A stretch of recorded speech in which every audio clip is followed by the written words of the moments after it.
pour soulager ce sentiment qui te déchire. Sous la lune allumée, tu voudrais savoir écrire pour ranger un souvenir. Écrire ce que la parole ne peut pas dire. Charles Couture le chante très bien. Écrire n'est pas transposer le langage oral. L'écrit permet de rendre visible, d'exprimer d'autres représentations. C'est ce que fait l'enfant quand, comme nous l'avons vu, il dessine. Lorsqu'il va écrire, c'est la même chose.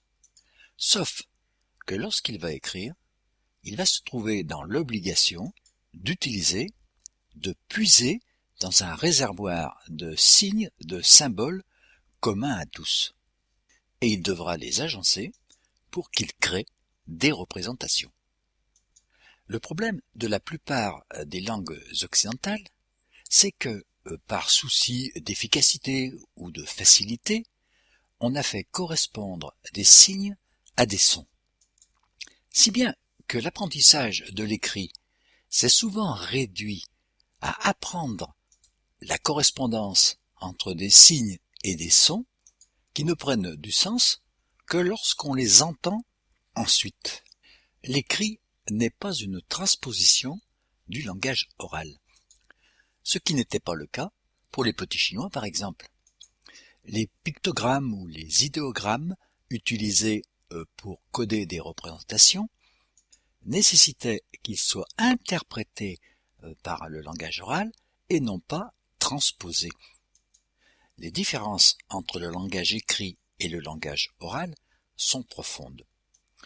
Lorsque nous parlons, ou lorsque nous racontons, nous créons la représentation d'un événement par exemple, que l'on fait exister à l'instant même où nous l'exprimons.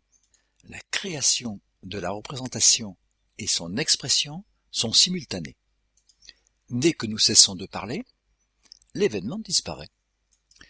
Si on le raconte à nouveau, on le recrée à nouveau, et il n'est plus tout à fait identique au précédent.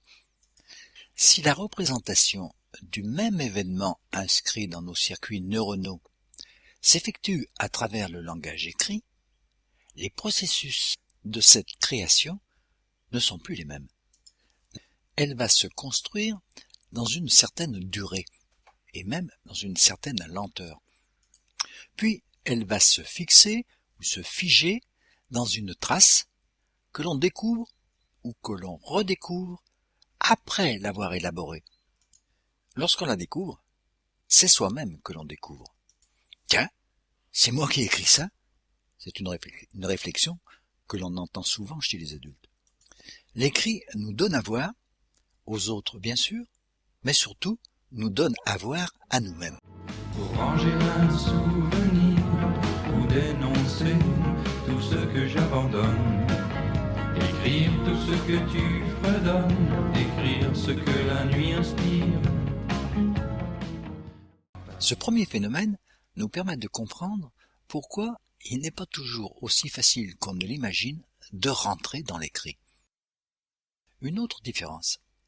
Le langage oral permet de transmettre les représentations qu'il crée à un ou plusieurs interlocuteurs qui sont présents physiquement, qui peuvent réagir à ce que nous exprimons. Ce que nous exprimons vit de par cette interaction. On peut bien sûr parler tout seul, mais c'est quand même relativement exceptionnel. Le langage oral établit une communication directe. Il y a un émetteur et un récepteur.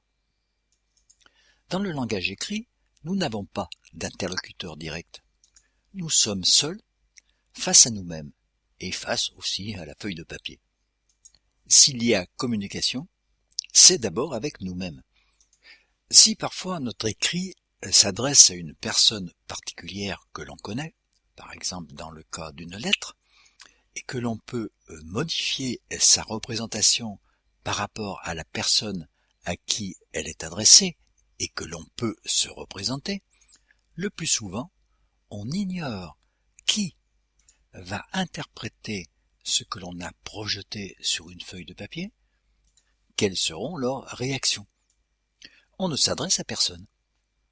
D'autre part, il va s'écouler un certain temps entre le moment où on a créé cette représentation et le moment où elle va être visible, peut-être lisible. Nous avons figé un instant, mais lorsque cet instant va surgir un peu plus tard, nous ne serons plus les mêmes. Il nous sera devenu presque étranger.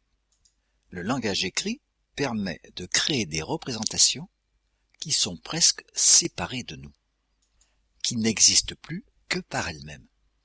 Lorsque nous écoutons quelqu'un, lorsque nous comprenons ce qu'il dit, j'ai presque envie de dire lorsque nous lisons ce qu'il dit, nous voyons l'émetteur de cette information que nous interprétons. Nous pouvons établir une relation avec lui. On peut dire que l'information est vivante. Mais lorsque nous lisons les informations transmises par un écrit, nous ne voyons pas les émetteurs. Souvent, nous ne les connaissons même pas. Lorsque l'enfant apprend à lire, il se trouve face à un ensemble de signes, de symboles, qui doivent probablement avoir du sens, sans qu'il puisse percevoir que quelqu'un leur a donné du sens. Le plus souvent, ce quelqu'un est un adulte qui a projeté sur une feuille de papier ses propres représentations d'adulte, parfois ses fantasmes, qui sont loin d'être universels. Le langage écrit fait partie des langages que j'ai appelés les langages différés ou les langages décalés, qui sont foncièrement différents du langage oral. Même si l'un et l'autre utilisent une langue dont la syntaxe est relativement semblable. C'est peut-être même ce qui fait la difficulté de rentrer réellement dans l'écrit. Il est peut-être plus difficile pour des petits Chinois d'apprendre à écrire, de mémoriser la quantité impressionnante de pictogrammes ou d'idéogrammes. Par contre, ils ne confondront pas le langage oral et sa langue avec le langage écrit et sa propre langue différente. Nous reviendrons souvent sur ce langage dont la construction est particulièrement attribuée à l'école. Mais sais-tu qui tu es? Sais-tu qui tu es? Pour te venger, tu as le charme inspiré d'une fée en papier, littérature écorchée, je ne laisse lutter.